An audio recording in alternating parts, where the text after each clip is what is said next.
तो राहुल गांधी ने बुलाया रमेश चंचला को, जो आके इंचार्ज है, बोला रमेश जी इधर आइए, इन सबको बैठ के समझाइए। अच्छा, ये जितने ग्रुप हैं हाँ। और अगर ये नहीं समझते हैं ना तो शिकार करके दीवार पे टांग दो।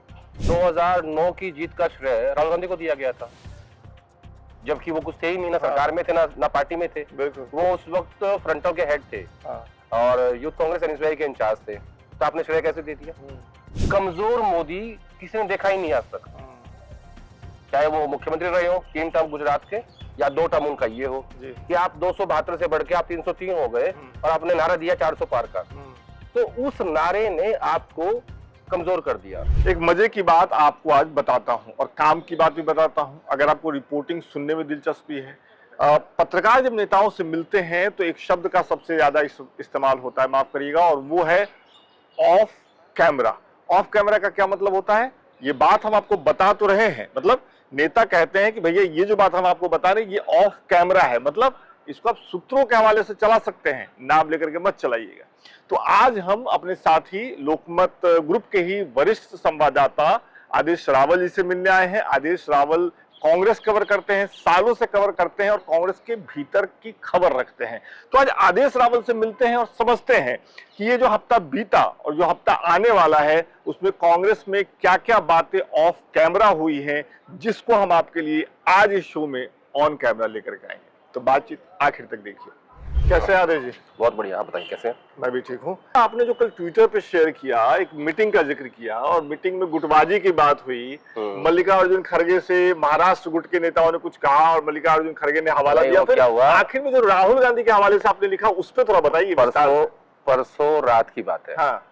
एक्चुअली क्या है कि महाराष्ट्र, हरियाणा, झारखंड, मणिपुर और आज जम्मू कश्मीर, लगातार इन राज्यों में, जिन राज्यों में चुनाव होना उनकी बैठक हो रही है। उसमें खड़गे साहब, राहुल गांधी और वेणुगोपाल बैठते हैं, संगठन महासचिव है।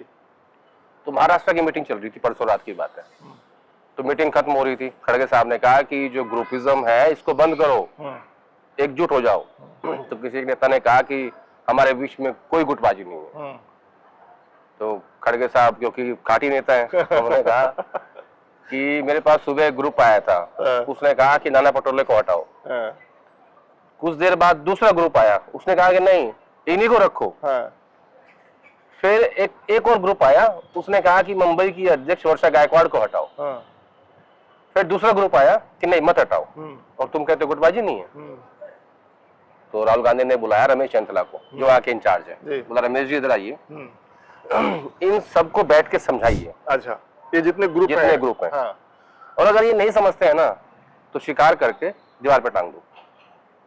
अब शिकार करके दीवार पे लटका दो या टांग दो, जो भी वर्ड था, वो आपने देखा मूवीज में होता था कि घर के अंदर नीचे आग जल रही होती थी और वो एक हिरन का वो लगा होता था, तो वो सीन डरावना भी लगता था। उस तरीके से वो उस वाले शिकार की बात। हाँ, बिल्कुल। लेकिन मैं वही पूछना चाहता आदेश जी कि ये जो 2024 का इलेक्शन हुआ है और जिस तरीके से कांग्रेस पार्टी की संख्या बढ़ी है, कांग्रेस पार्टी में उत्साह बढ़ा है, और राहुल गांधी ने जिस तरीके से उस मीटिंग में कहा, आप तो सालों से कवर करते रहे, हमने ये भी देखा है कि चुनाव दर चुनाव कांग्रेस पार्टी में जो पुराने लोग थे वो राहुल गांधी को भी साइडलाइन या उनके बारे में भी उतना सपोर्ट 2024 के बाद राहुल गांधी का रवैया उनको लेकर के पार्टी में चीजें बदली हैं, आपको ऐसा लग रहा है? क्योंकि ये कहना कि शिकार करके दीवार पर राहुल गांधी को लेके चीजें बदलनी शुरू हुई थी 2 साल पहले। अच्छा, 2 साल पहले जब उन्होंने पहली भारत जोड़ो यात्रा निकाली। दरअसल उस वक्त राहुल गांधी के बारे में एक परसेप्शन था कि राहुल गांधी सीरियस पॉलिटिशियन नहीं है, वो विदेश चले जाते हैं, वो आगे आके जिम्मेदारी नहीं लेते। तो वो उनकी राजनीति में छवि पप्पू की थी, जो वो खुद ही कहते थे।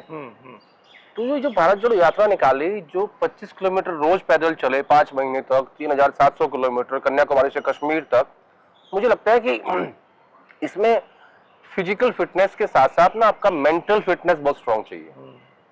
आप साइकोलॉजिकल कितने स्ट्रांग है वो बहुत जरूरी है। तो राहुल गांधी ने अपनी छवि को तोड़ दिया कि नहीं मैं एक सीरियस पॉलिटिशियन हूँ, क्योंकि मुझे याद नहीं आता कि मैंने किताबों में भी नहीं पढ़ा, और जब से मैं पत्रकारिता कर रहा हूँ 15 साल से 16 साल से, कि किसी नेता ने ऐसी यात्रा निकाल ली। बिल्कुल, लंबा समय पहले चंद्रशेखर या उन्होंने जो यात्रा, मतलब जब हम तो तब स्कूल में थे। लेकिन वो भी ऐसी नहीं थी। हाँ, वो भी क्या करते थे, गाँव में रुक जाते थे। वो मतलब वो सेमी थी, यानी कहीं गाड़ी चल रहे हैं, कहीं पैदल चल रहे हैं, लेकिन ये बिल्कुल पैदल थी। बिल्कुल। तो ऐसी यात्रा याद नहीं आती, तो राहुल गांधी ने अपनी छवि को चेंज कर लिया। अब उनके बारे में दूसरा परसेप्शन ये था कि राहुल गांधी जिम्मेदारी से भागते हैं, कोई पोस्ट नहीं लेते, कोई पोस्ट नहीं लेते। अब जैसे 19 के चुनाव में जब 52 सीटें आई तो राहुल गांधी ने कहा कि क्योंकि मैं अध्यक्ष था, मैं जिम्मेदारी लेता हूँ और मैं इस्तीफा देता हूँ। और उस दिन तय हुआ कि गांधी परिवार से बाहर के व्यक्ति को अध्यक्ष बनाएंगे, लेकिन तभी सोनिया गांधी को अंतरिम अध्यक्ष बनाया गया और वो जो चलते चलते उसको लगभग 2.5 साल लगे खड़गे साहब को अध्यक्ष बनने में। अब जनरली बात होती है कि खड़गे साहब अध्यक्ष हैं, लेकिन फैसले सब जो है वो राहुल गांधी के हस्तक्षेप से ही होते हैं और उनके जो नजदीकी है संगठन महासचिव वेणुगोपाल वो करवाते हैं, जो कि सच बात भी है, इसमें कोई झूठ नहीं है, सबको पता है ये। तो अब परसेप्शन ये था कि जिम्मेदारी से भागते हैं, तो उनके जो स्ट्रैटेजिस्ट हैं उनका ये कहना था कि हमें इस परसेप्शन को तोड़ने का सही समय आ गया, इसलिए राहुल गांधी एलओपी बनने के लिए राजी हुए। ठीक है। तो दोनों परसेप्शन, पहला कि सीरियस पॉलिटिशियन नहीं है और राजनीति के पप्पू है, उसको तोड़ा यात्रा के जरिए, और दूसरा जिम्मेदारी से भागते हैं। और आपको मैं बताऊं आपको, राजीव गांधी भी एलओपी रहे हैं, हाँ, सोनिया गांधी भी एलओपी रही हैं जब राजनीति में आई जी। और अब उसी रास्ते पे उस परिवार के मतलब पैटर्न को आगे बढ़ा रहे हैं राहुल गांधी। तो अपने कि मैं जिम्मेदारी से नहीं भागता हूं इसलिए वो एलओपी बने। अच्छा, पार्टी के नेताओं को छोड़िए और बाकी लोग, आप चूंकि लंबे समय से कांग्रेस कवर कर रहे हैं, राहुल गांधी को की छवि को आप कैसे बदलते हुए देखते हैं? अगर एक पत्रकार के तौर पे देखें, एक बिल्कुल, क्योंकि मुझे पर्सनली कई बार ये लगता है कि राहुल गांधी को लेकर के कई बार पत्रकार बहुत सॉफ्ट भी हो जाते हैं। कुछ पत्रकार थोड़ी सी जीत मिली तो राहुल गांधी की तारीफ होने लगती है, फिर एक समय बाद। तो मैं आपसे समझना चाहता हूँ कि ये क्या होता है, ये मीडिया का ना, जो भी जितने भी हमारे फ्रेटर्निटी के लोग हैं जी, जो लोग लिखते हैं, मैगजीन छापते हैं, अखबार छापते हैं, टीवी पे दिखाते हैं, बेसिकली वो समय समय पे उनके परसेप्शन, उनके व्यूज बदलते रहते हैं। 2009 की जीत का श्रेय राहुल गांधी को दिया गया था, जबकि वो कुछ थे ही नहीं, ना सरकार में थे ना पार्टी में थे। वो उस वक्त फ्रंटल के हेड थे और यूथ कांग्रेस एनएसयूआई के इंचार्ज थे, तो आपने श्रेय कैसे दे दिया? जबकि 72,000 करोड़ किसानों का कर्ज माफ किया गया था, यूपीए 1 ने किया था, और डॉक्टर मनमोहन सिंह की पॉलिसीज के कारण यूपीए 2 आई थी जी। सच्ची बात तो ये है, ठीक है। तो ये जो लोग ओपिनियन मेकर हैं या जो लोग जिनकी बातें मैटर करती हैं, वो अपने अपने हिसाब से उसको एडजस्ट करते रहते हैं। अब हुआ क्या है, अब कायदे से तो कांग्रेस पार्टी और विपक्ष हारा है, वही बात है ना, 99 सीट आई है, लेकिन बीजेपी ने इतनी हाई एक्सपेक्टेशन कर दी कि 400 सीट आएंगी। आप अपने जाल में खुद ही फंस गए। कायदे से तो एनडीए का बहुमत है, जितना नंबर चाहिए एनडीए को उतना उनके पास है।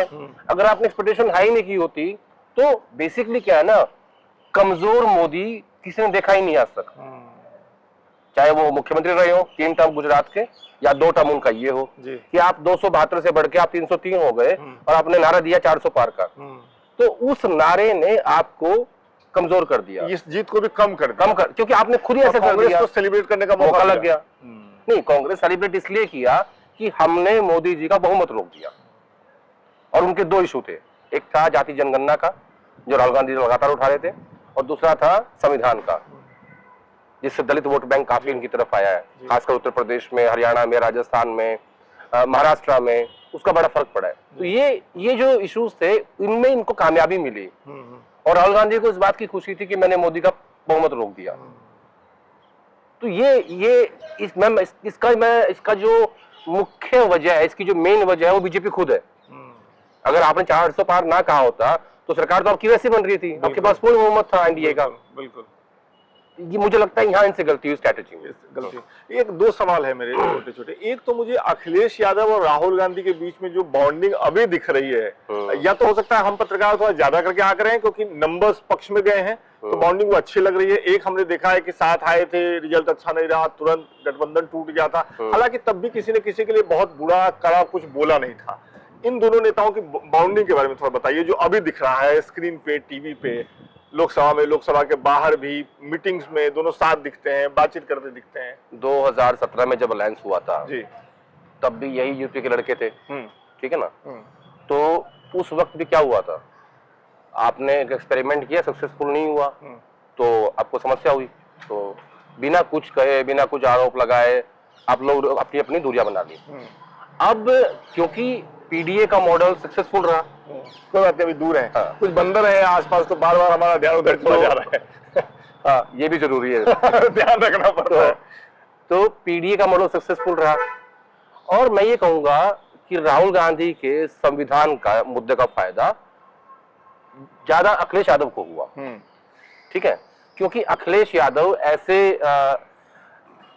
इंडिया अलायंस में पता क्या था, वो पीडीए की बात तो कर रहे थे, लेकिन प्रॉब्लम क्या थी कि बीजेपी ने गलती कर दी, उन्होंने मायावती को बहुत ज्यादा दबा दिया। उससे क्या हुआ, उनका जो वोट बैंक था उसके बीच ये मैसेज चला गया कि बहन जी जो है वो बीजेपी के साथ मिली हुई है, और दलित वोट ट्रांसफर हो गया किधर, टूवर्ड्स गठबंधन। तो जो राहुल गांधी बार बार संविधान की कॉपी दिखाते थे ना, उसका ज्यादा फायदा और दलित वोट का फायदा अखिलेश यादव को हुआ, इसलिए बीजेपी का नुकसान ज्यादा हुआ। तो इनको उतना ही दबाना चाहिए था जितना मतलब बना रहे। जैसे जैसे क्या होता है, आप बच्चा है, आप बच्चे को आग दिखाओ तो वो डर जाएगा, अगर आप मुझे चाटा मारा ना उसका डर निकल जाएगा। वो फिर क्या करेगा, चाटे तो मारेंगे, क्या है, अगली बार मार लेंगे, अगली बार ही मार लेंगे, तो उसका हैबिट हो जाएगी। तो ये दिक्कत हुई मायावती और बीजेपी के रिलेशन में। आपने तो हेल्प करना चाहा, लेकिन वो डर निकल गया लोगों का कि नहीं नहीं ये तो मिले हुए, तो डर मत निकालो। बिल्कुल, चलिए डर मत निकालो। आखिर में मुझे ये बताइए, वायनाड की क्या तैयारी चल रही है? ये भी सुनने वाला है कि ममता बनर्जी प्रचार करेंगी प्रियंका गांधी के लिए, क्या तैयारी है? देखिए वो ऐसी बहुत ज्यादा मेहनत करने की जरूरत है नहीं, कांग्रेस वो ऐसी सीट है, वहाँ किसी के प्रचार करने की आवश्यकता नहीं है। चाहे मायावती हो, चाहे ममता बनर्जी, कोई माफ कीजिएगा ममता बनर्जी हो, वहाँ कोई भी चला जाए, कोई फर्क नहीं पड़ता इस बात से। वो कांग्रेस पार्टी की बहुत सेफ सीट है। 2019 में जब केरल की लॉबी के नेताओं ने सजेस्ट किया था कि नहीं राहुल गांधी वायनाड से लड़ेंगे, तो उस वक्त ये बात क्लियर थी कि ये सबसे ज्यादा सेफ सीट है बीजेपी की, सॉरी कांग्रेस की। तो वो लगभग साफ हो गया था। तो अभी कोई समस्या नहीं है। प्रियंका गांधी जितनी वोट अभी आई है, मुझे लगता है ज्यादा ना जाए कहीं। चलिए, तो चलते चलते अब जो 1-2 दिन में आप ट्विटर पे लिखने वाले हैं, कोई बड़ी जानकारी देने वाले हमारे दर्शकों के लिए दे दीजिए। नहीं, जानकारियां नया निकल रहा है कांग्रेस का, जानकारियां इतनी एडवांस नहीं आती।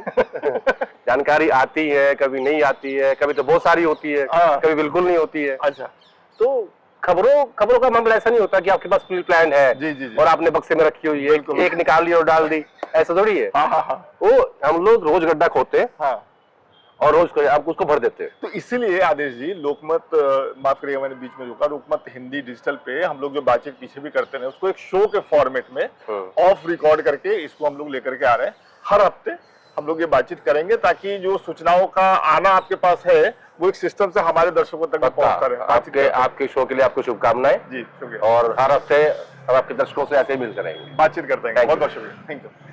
तो ये इस हफ्ते की बातचीत थी। आपने देखी, आपने सुनी, समझिए और कमेंट करके जरूर बताइए क्या कि जो आदेश जी बता रहे हैं कांग्रेस के बारे में, भारतीय जनता पार्टी के बारे में, बहुत महत्वपूर्ण बात कि कैसे 2024 के चुनाव में जो नतीजे आए वो भारतीय जनता पार्टी ने चूंकि इतना ऊंचा मामला पहुंचा दिया था कि इस वजह से एक हार जैसा माहौल बना, जबकि हार हुआ नहीं। सब कुछ समझिए, देखिए और कमेंट करके जरूर बताइएगा। बहुत बहुत शुक्रिया।